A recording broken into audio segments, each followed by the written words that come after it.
जीवन्मुक्तिप्रदं देवं क्षमापूर्णं जगद्गुरुं वन्दे परमहंसाख्यं नित्यानन्दाय स्वागतं। जीवन्मुक्तिप्रदं देवं क्षमापूर्णं जगद्गुरुं वन्दे परमहंसाख्यं नित्यानन्दाय स्वागतम्। आनन्दानुभवास्वादं सर्वरोगनिवारकं वन्दे पापविनाशक्तं नित्यानन्दाय स्वागतम्। आनन्दानुभवास्वादं सर्वरोगनिवारकं वन्दे पापविनाशक्तं नित्यानन्दाय स्वागतम्। नित्यमुक्तं निर्विकल्पं ध्यानलोकप्रदीपकम्। பரமஹம்ச நித்யானந்தர் கோடிக்கணக்கான பக்தர்கள் வழிபடும் ஓர் ஆன்மீக சக்தி. ஆன்மீக இயக்கத்தை உலகமெங்கும் நிறுவி வழிநடத்தும் ஆன்மீக வழிகாட்டி. வேத கலாச்சாரத்திற்கு மறுமலர்ச்சியூட்டும் ஓர் முன்னோடி. ஆன்மீக நகரமாம் திருவண்ணாமலையில் அவதரித்த அவதார புருஷர். இவர் பிறவியால் ஒரு யோகி. ஆன்மீக ஆய்வு பயணங்களை துணிச்சலோடு மேற்கொள்ளும் நவீன கால குருநாதர். தெய்வீக ஆற்றலின் அடையாளம். கோடிக்கணக்கானவர்களுக்கு உத்வேகம் அளிக்கும் ஆனந்த சக்தி. யோக அறிவியலின் உள்ளார்ந்த சத்தியங்களை தம்முள் கண்டுணர்ந்த யோக புருஷர். மெய்ஞானத்தை விஞ்ஞான ரீதியாக ஆராய்ச்சி செய்யும் மெய்ஞான விஞ்ஞானி. ஞானமருளும் வாழும் குருநாதர். கோடிக்கணக்கான சீடர்களால் பின்பற்றப்படும் ஞான குரு. ஞான களஞ்சியம். ஆனந்தத்தை தம் சிரிப்பால் பகிரும் ஆன்மீக பேரலை. ஈடு இணையற்ற தீட்சை அளிக்கும் அவதார சக்தி. ஆனந்த வாழ்விற்கு தேவையான அனைத்து ஜீவன் முக்த சத்தியங்களையும் வெளிப்படுத்தும் சத்குருநாதர். வாருங்கள், உங்களால் மறக்க முடியாத ஆன்மீக அனுபூதியை பெறுங்கள். வேத வேதாந்த சம்வேத்யம் தேவதேவி ஸ்வரூபிணம் வந்தே வடபலாசிஸ்தம் நித்யானந்தாய ஸ்வாகதம். அருணகிரீத்யாக்யம் த்வாம் மகாபாவ சுயோகினம் வந்தே பூர்ணாவதாரம் ஷம் நித்யானந்தாய ஸ்வாகதம்.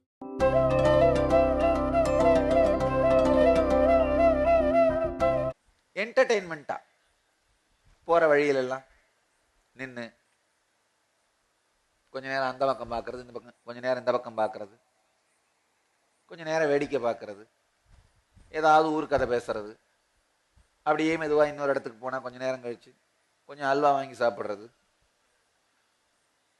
அதுக்கப்புறம் கொஞ்சம் நேரம் கழிச்சு ஏதாவது ஒரு ஜூஸ் குடிக்கிறது, ஒரு 5 நிமிஷம் கதை பேசுறது, அதுக்கப்புறமா கொஞ்சம் நேரம் நடந்து போனோடனே ஒரு 1/2 மணி நேரம் உட்காந்துடுறது, அதுக்கப்புறம் கொஞ்சம் நேரம் நடந்து மெதுவாக வண்டி ஏறி ஊரில் போகிறது. இதை நீங்கள் ஒரு என்டர்டெயின்மெண்ட்டாக பண்ணீங்கன்னா கூட உடம்புக்கு நல்லதுங்கய்யா. நம்முடைய என்டர்டெயின்மெண்ட்டு கூட உடல் நலத்தையும் மனநலத்தையும் சார்ந்து நம் முன்னோர்கள் வகுத்தார்கள். ஒரு 2 மாசத்துக்கு முன்னாடி பெங்களூர்ல மைசூர்ல ஒரு ஆக்சிடென்ட். அந்த வழியா என் கார் போயிட்டு இருந்தது. ஆக்சிடென்ட் ஆகி நின்றுட்டு இருக்கு. எனக்கு அஃப்கோர்ஸ் ஏதாவது ஒரு பிரச்சனைனா கும்பலா நின்று வேடிக்கை பார்க்கணும். ஆனால் யாருமே ஹெல்ப் பண்ணக்கூடாது. நான் என்ன பண்ண, என்ன ஆர்கனைஸ் பண்ணணுமோ பண்ணி அவரை பக்கத்துல இருந்து ஹாஸ்பிட்டலுக்கு அனுப்புறதுக்கு ரெடி பண்ணிட்டு கார்ல போயிட்டு இருந்தேன். திரும்ப போகும்போது பிரம்மச்சாரிகளோட பேசிட்டு இருந்தேன். எப்படிப்பா நம்மளால இந்த மாதிரி அப்படியே நிக்க முடியுது? எப்படி இன்சென்சிட்டிவா ஆனோம்? நாம வந்து ரொம்ப சென்சிட்டிவான கல்ச்சருங்க. பக்கத்து வீட்டுல யார் வாழறாங்கன்னே தெரியாம வாழற கல்ச்சர் நாம கிடையாது. இவ்வளோ சென்சிட்டிவான கல்ச்சரான நாம ஏன் இந்த மாதிரியான ஆபத்துக்கள்ல ரெஸ்பாண்ட் பண்ணாம இருக்கும்? அதுக்கப்புறம் சாமி ஒரு இன்டர்நெட்ல ரிசர்ச் பண்ணிட்டு இருந்தேன். இதை பத்தி ஏதாவது ஆராய்ச்சிகள் இருக்கா, இதை பத்தி மேலும் தெரிஞ்சுக்கணும் அப்படின்னு ஒரு 4-5 முக்கியமான விஷயங்கள், இந்த ஆராய்ச்சிகளை சார்ந்த சில விஷயங்களை சாமி பார்த்தேன். முதல் விஷயம் என்னன்னா, உட்கார்ந்த டிவி பார்த்து பார்த்து பார்த்துங்க. இப்ப டிவியில ஆக்சிடென்ட் வர மாதிரி பாக்குறீங்க, அங்க ஏதாவது ரெஸ்பாண்ட் பண்றீங்களா? கிடையாது. அப்படியே உட்காந்துருக்கீங்க. டிவியில ஒரு கொலையை பாக்குறீங்க, ரெஸ்பாண்ட் பண்றீங்களா? ஒண்ணு இல்லை, அப்படியே உட்காந்துருக்கீங்க. இது உங்களுடைய மனப்பதிவாக மாறிவிடுகின்றது. எல்லாமே ஒன்னோட ஒண்ணு ஆழமா பின்னி பிணைந்ததுங்கய்யா. எல்லாமே உங்களுடைய மனப்பாங்கை சார்ந்து இருக்கிறது. மென்டல் பேட்டர்ன் சொல்லுவோம்.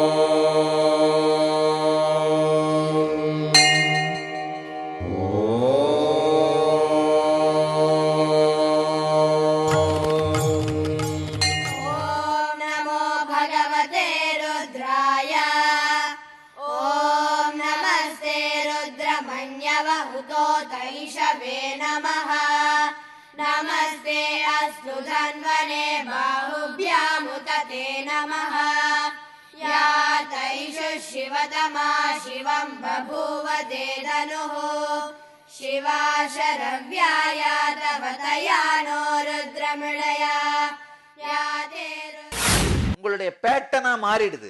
அப்ப என்ன ஆகுது, நிஜ வாழ்க்கையிலும் அந்த மாதிரி ஏதாவது நடக்கும் பொழுது அப்படியே இருக்கீங்க. நிஜ வாழ்க்கையில இன்சென்சிட்டிவா மாறுறதுக்கான ட்ரைனிங்கா நீங்க தினந்தோறும் உட்கார்ந்து டிவி பார்த்துட்டு இருக்கிறது மாறிடுது. 5 மணி நேரம் உட்கார்ந்து ஆவரேஜான ஒரு தமிழன் ஒரு நாளைக்கு 5 மணி நேரம் டிவி முன்னாடி ஸ்பெண்ட் பண்றான். ஒரு சராசரி தமிழன் ஒரு நாளைக்கு 5 மணி நேரம். இப்ப என்ன ஆகுறீங்க, மெதுவா இன்சென்சிட்டிவ் ஆயிடுறீங்க.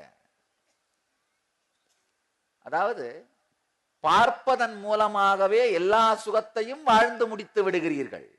Perverted enjoyment. உங்களுடைய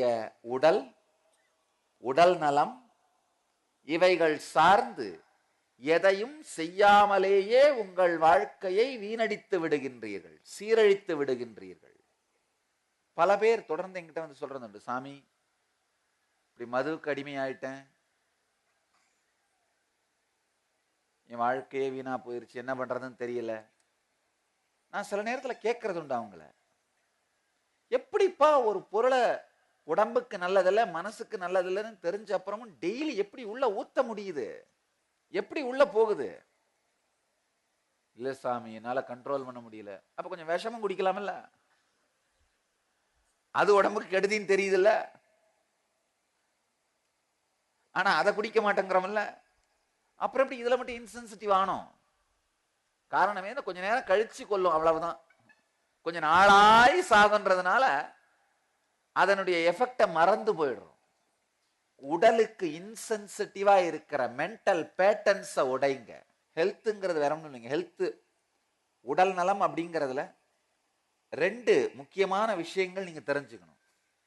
ஒண்ணு, உங்க உடம்புக்கு இன்சென்சிட்டிவா இருக்கிற பேட்டர்ன்ஸ் அதை உடைங்க. அது காலையில எந்திரிச்சு கொஞ்ச நேரம் யோகாவோ தியானமோ பண்றதில்லைன்னு ஒரு சோம்பல்தனமான பேட்டர்ன் இருக்கு, நல்லா தெரிஞ்சுக்கோங்க. அந்த காலையில இருக்கிற சோம்பல் பேட்டனை மட்டும் உடைச்சிட்டீங்கன்னா உங்கள் வாழ்க்கையில் செல்வமும் எல்லா நலனும் வருங்கிறத என்னால சத்தியம் செய்து சொல்ல முடியும். அந்த காலையில பேட்டர்ன் இருக்கு பாருங்க, நம்ம உடம்புக்குள்ள 3 விதமான குணங்கள் பொங்கும். சத்துவம், ரஜஸ், தமஸ்னு சொல்லுவோம். காரணம் இல்லாமலே சில நேரத்துல வர்ற பரபரப்பு ரஜஸ், அதான் ரஜஸ். காரணம் இல்லாமலே சில நேரத்தில் இருக்கிற மந்தத்தன்மை. சில நேரத்தில் பார்த்தீங்கன்னா ரொம்ப முக்கியமான ஆபீஸுக்கு வருவாரு, வேலை இருக்கும், ரொம்ப பெரிய அர்ஜென்ட்டான மீட்டிங்கா இருக்கும், ஆனா மனசு என்ன மந்தமா தூக்க கலக்கமா இருக்கும். இது என்னடா இப்படி நம்ம மனசு பண்ணுதே, ஆனா ஒண்ணும் பண்ண முடியாது, பாடி ஸ்ட்ரைக் பண்ணுது. அதுதான் தமஸ். உங்களால் அடக்க முடியாமல் வருகின்ற கீழ்நிலை உணர்வு தமோகுணம், உங்களை அறியாமலே வருகின்ற பரபரப்பு ரஜோகுணம். சில நேரத்தில் உங்களை அறியாமலே ரொம்ப அமைதியா தெளிவா இருப்பீங்க. நீங்க எதிர்கொள்ளவே முடியாத ஒரு பெரிய பிரச்சனை வரும்போது கூட ரொம்ப அமைதியா காமா ஃபேஸ் பண்ணுவீங்க, சத்துவகுணம். இந்த மாதிரி உங்களுக்குள்ளேயே 3 குணங்கள் ஊறும். அதுல இந்த தமோ குணம் பொங்கி ஊறி உங்கள் மனப்பதிவாக மாறுகின்ற காலம் எந்த காலம்னா காலையில 4:30 இருந்து 6, மதியம் நீங்க சாப்பிட்ட பிறகு இருக்கிற 1 மணி நேரம். இந்த 2 நேரத்தில் மட்டும் தமோகுணம் பொங்கி பதிகின்ற அந்த பதிவை உடைத்து விட்டீர்களானால், அந்த 2 நேரத்துல மட்டும் உச்ச உணர்வுனா விழிப்பு நிலையோடு உடல் இயங்குமாறு செய்து விட்டீர்களானால் உங்கள் வாழ்க்கையில் மந்தத்தன்மை இருக்காது. மந்தத்தன்மை இல்லைனாலே செல்வம் தானா வருங்கய்யா. உலகத்துல நிறையவே செல்வம் இருக்குங்கய்யா, நிறைய செல்வம் இருக்கு. ஒண்ணு இன்னொன்னு, நிறைய மந்தமான மண்டுகளும் இருக்குங்க. அதனால இருக்கிற செல்வத்துக்கே காம்படிஷன் இல்ல. அதான் உண்மைங்கய்யா. நீங்க நினைக்கிற மாதிரி நாம எல்லாம் நினைக்கிறோம், இல்ல இல்ல செல்வம் ரொம்ப கம்மியா இருக்கு, செழிப்பு கம்மியா இருக்கு, ஆனா மக்கள் நிறைய பேர் இருக்காங்க. கிடையாது. நிறைய பேர் அப்படிங்கிறது வந்து மக்கள் வடிவத்துல சுத்திட்டு இருக்கிற மாக்கள். அவங்கெல்லாம் யாரும் சென்சிட்டிவா இருக்கிறது இல்ல.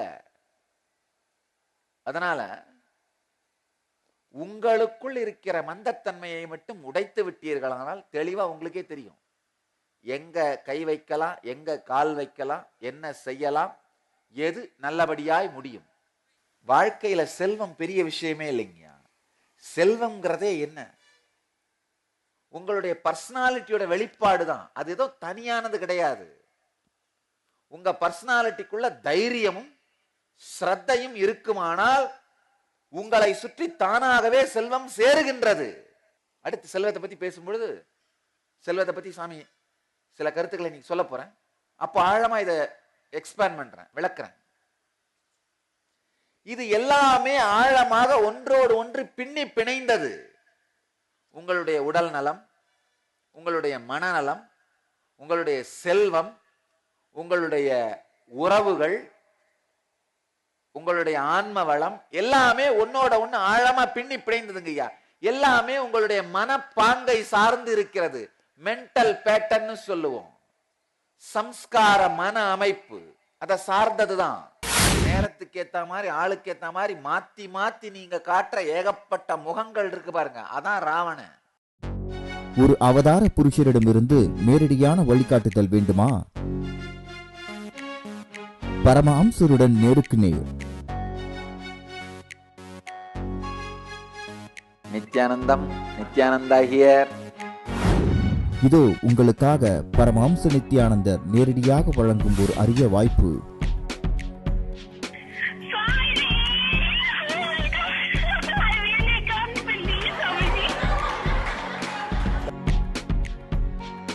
இருங்க இருங்க இருங்க, எங்கேயோ பார்த்த ஞாபகம்.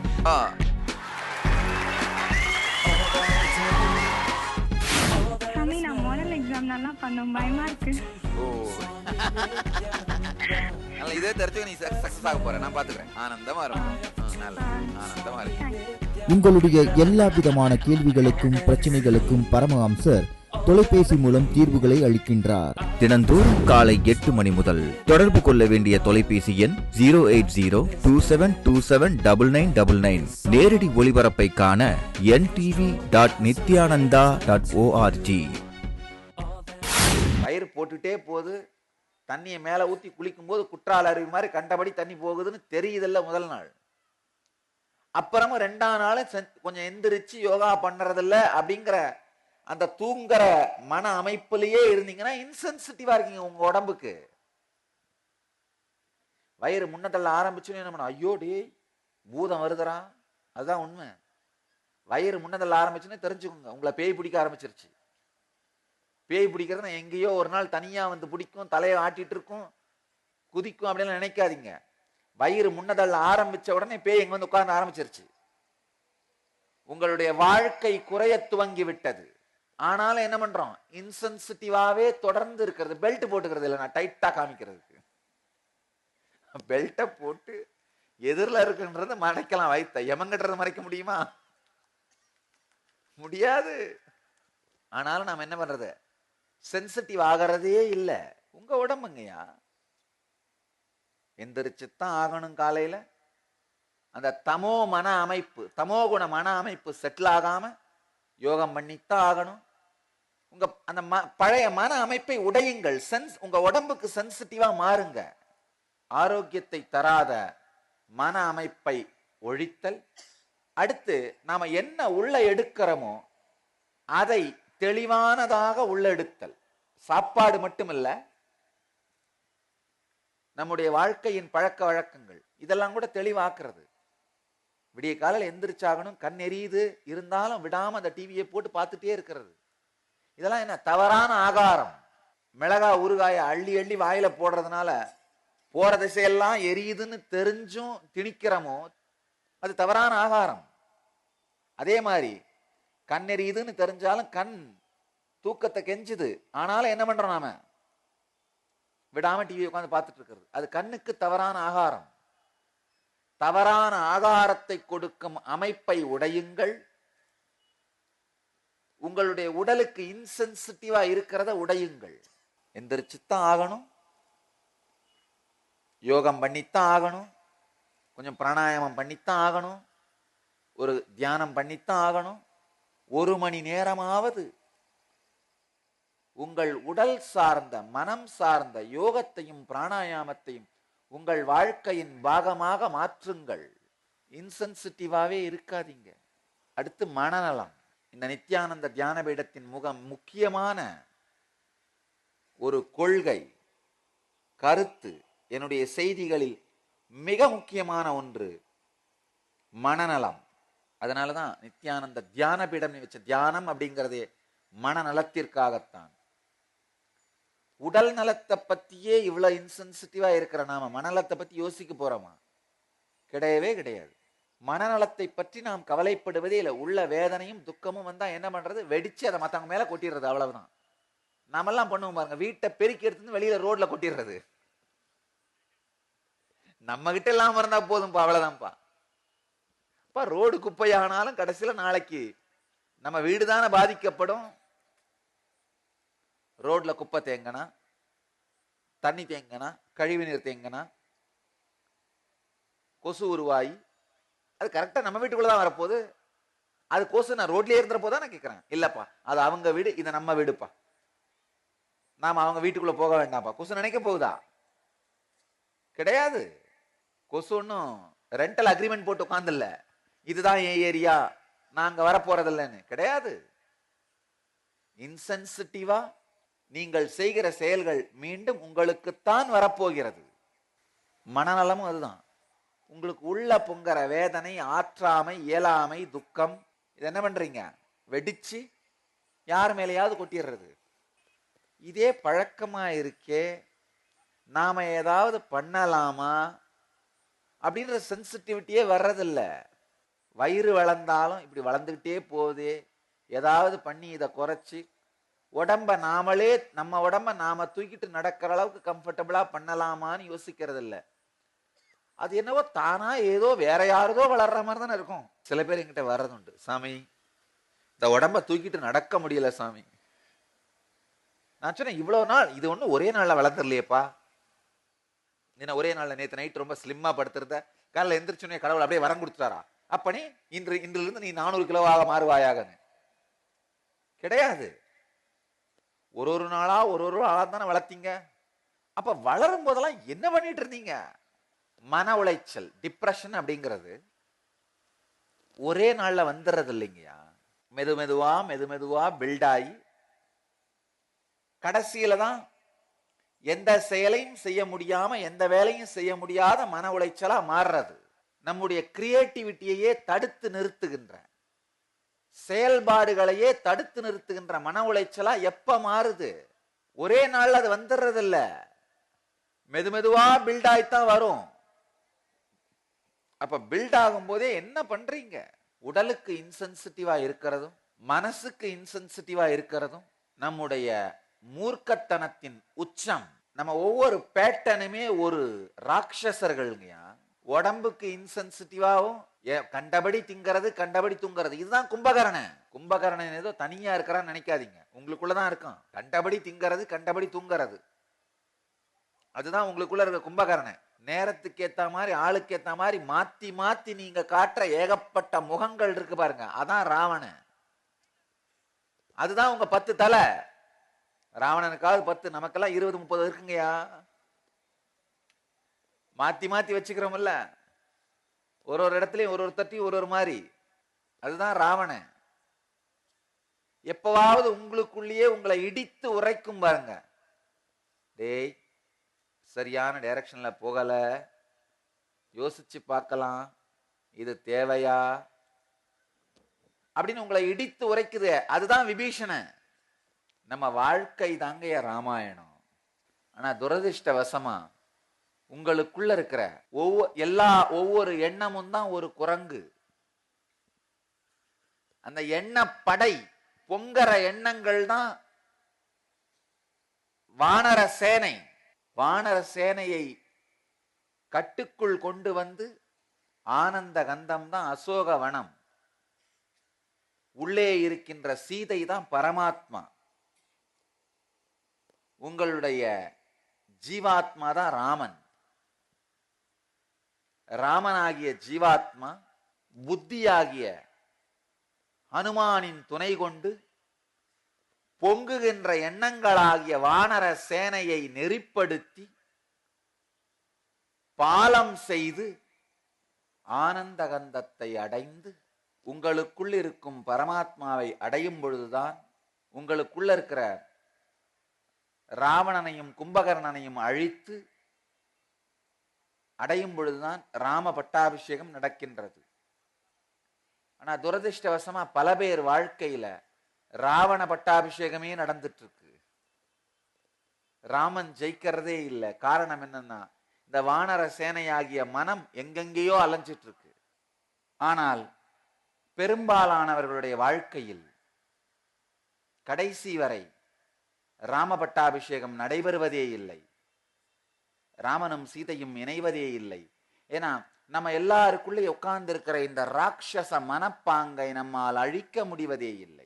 உங்களுடைய வாழ்க்கையை தொடர்ந்து இன்சென்சிட்டிவாவே வாழ்ந்துட்டு இருக்கீங்க. நான் சொல்றதெல்லாம் சின்ன சின்ன விஷயம். நான் சாதாரண சக்கரை வியாதி, ரத்த அழுத்தம், இந்த மாதிரி விஷயங்களை பத்தி தான் பேசுறேன். கேன்சரை பத்தி எல்லாம் கூட பேசல. வாழும் ஞானி பரமஹம்ச நித்யானந்தர் வழங்கும் கல்பத்தரு முழுநாள் தியான அனுபவ முகாம். கல்பத்தருவில் உங்களுக்குள் உயிர்ப்பிக்கப்படும் குண்டலினி சக்தி. குண்டலினி சக்தி என்பது உங்களுக்குள் இருக்கும் தெய்வீக உள்ளார்ந்த ஆற்றல். உங்கள் வாழ்வில் எல்லா வளங்களையும் அருளும் குண்டலினி சக்தியை உயிர்ப்பிக்கச் செய்வதன் மூலம் உங்கள் வாழ்வில் மிக உயர்ந்த ஆன்மீக அனுபவங்களை அனுபூதியாக பெறுவதற்கு தேவையான சக்தியையும் புத்தியையும் விழிப்படையச் செய்ய முடியும். குண்டலினி சக்தியை உயிர்ப்பிக்கச் செய்யும் அரிய நிகழ்வை உங்களுக்குள் நிகழ்த்தும் தருணம்தான் சத்குருநாதர் அளிக்கும் தீட்சை. கல்பத்தரு தியான முகாமில் இந்த சக்தி வாய்ந்த தீட்சையை பெறுகிறீர்கள்.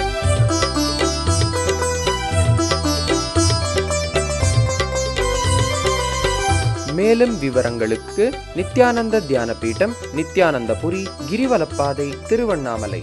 தொலைபேசி எண்கள் 7200003311, 7200003322, www.nityananda.org. உங்களுக்கு இன்சென்சிட்டிவா நீங்களே இருக்கும் பொழுது நாம என்ன பண்ணுவோம்? கடவுள் எனக்கு கருணையே காட்ட மாட்டேன்றார் சாமி, என் வாழ்க்கையே நரகமாக்கி வைக்கிறார் சாமி, கடவுள் ஏன் சாமி இப்படி என்ன படாத பாடுபடுத்துறாரு. பல பேர் என்கிட்ட வந்து புலம்புறது. அப்பனே, கடவுள் உன் மேல கருணை காட்டலன்னு சொல்லாத, நீ உன் மேல கருணையை காட்டல. உங்களுடைய வாழ்க்கையை தொடர்ந்து இன்சென்சிட்டிவாவே வாழ்ந்துட்டு இருக்கீங்க. நான் சொல்றதெல்லாம் சின்ன சின்ன விஷயம். நான் சாதாரண சக்கரை வியாதி, ரத்த அழுத்தம், இந்த மாதிரி விஷயங்களை பத்தி தான் பேசுறேன். கேன்சரை பத்தி எல்லாம் கூட பேசல. ஆனா கேன்சர் உட்பட எல்லா வியாதிகளும் நீங்கள் வரவழைத்துக் கொள்வதுதான் மனப்பாங்கு தாங்கயா, மென்டல் பேட்டன் தான். அது வாழ்க்கையே கொடுமை, துக்கம்னு உங்களுடைய பயோ மெமரி, உங்களுடைய உணர்வு நம்ப துவங்கியவுடன் கேன்சர் வந்துருது உங்களுக்கு. அதான் உண்மை. என்ன ஒருத்தர் கேட்டார், அப்புறம் ஏன் சாமி ரமண மகர்ஷிக்கு, ராம் சரத்குமாருக்கெல்லாம் கேன்சர் வந்தது, அவங்களும் கேன்சர் வந்து தானே செத்தாங்க? கிடையாது. நல்லா புரிஞ்சுக்கோங்க. அவங்க கேன்சர் சாகல, கேன்சர் அவங்க உடம்ப விடல, முதலே உடம்ப விட்டுட்டாங்க, அப்புறம் கேன்சர் வந்தது. ரமண மகர்ஷியோ ராம் சரத்குமாரோ என்ன பண்ணாங்க, அவங்க வந்த வேலை முடிஞ்ச உடனே சரின்னு ரிலாக்ஸ் பண்ணிட்டாங்க உடம்புல இருந்து. சரி கிளம்பலான்னு. இப்ப கையில் இருக்கிற கப்பை நான் கீழே போட்டேன்னா கீழே உடஞ்சுதானே ஆகணும். அந்த மாதிரி அவருடைய உடலை துறந்து விட்டார்கள். போதும் அப்படின்னு ரிலாக்ஸ் ஆயிட்டாங்க. ரிலாக்ஸ் ஆன உடனே நேச்சுரலா உடம்பு என்ன ஆகும்? டிஸ்இன்டெகிரேட் ஆகி தான் ஆகணும், சிதைஞ்சுதான் ஆகணும். அது சிதைவதற்கு ஒரு கேன்சரை ஒரு வழியா எடுத்துக்கிச்சு, அவ்வளவுதான். அந்த உடம்பு சிதைகிறதுக்கு கேன்சர் ஒரு வழியா எடுத்துக்கிச்சு. அதனால ரமண மகர்ஷிக்கு வந்த, ராமகிருஷ்ணருக்கு வந்த, ராம் சரத்குமாருக்கு வந்த கேன்சரோடு உங்க கேன்சரை ஒப்பிடாதீங்க. சாதாரண மனிதர்களுக்கு கேன்சர் உட்பட எல்லா வியாதிகளுமே மனப்பாங்கு, மென்டல் பேட்டர்ன்ஸ் சார்ந்து நீங்களாகவே உருவாக்கி கொள்ளுகின்ற வியாதிதான். ஆழ்ந்து உள்ளாழ்ந்து பாருங்கள், எவ்வளவு அன்கான்சியஸா தொடர்ந்து வாடுகிறீர்கள் அப்படிங்கிறத. மனநலம் அப்படிங்கிறதே ஒண்ணும் இல்லைங்க, ஒரு சின்ன விளக்கேத்துற மாதிரி தான். ஒரு சின்ன விளக்கேத்தனா எத்தனாயிரம் ஆண்டுகள் ஒரு அறையிலே இருட்டு இருந்தாலும் ஒரே ஒரு விளக்கேத்தனா அந்த இருட்டு காணாமல் போற மாதிரி எத்தனை ஆண்டுகளாக உங்களுக்குள்ள இந்த டிப்ரெஷனையும் துக்கத்தையும் எரிச்சலையும் சோகத்தையும் நீங்க சேர்த்து வச்சிருந்தாலும் ஒரு சின்ன விளக்கினால், தியானம்ங்கிற ஒரே ஒரு விளக்கினால் அந்த துக்கத்தை அழித்து விட முடியும்.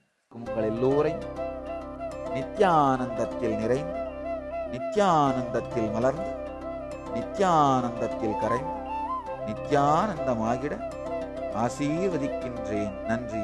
ஆனந்தமாக இருங்கள். நித்யானந்த தியானபீடம், நித்யானந்தபுரி, ஆஃப் மைசூர் ரோடு, விடுதி, பெங்களூர். 9742203311, 08027202084.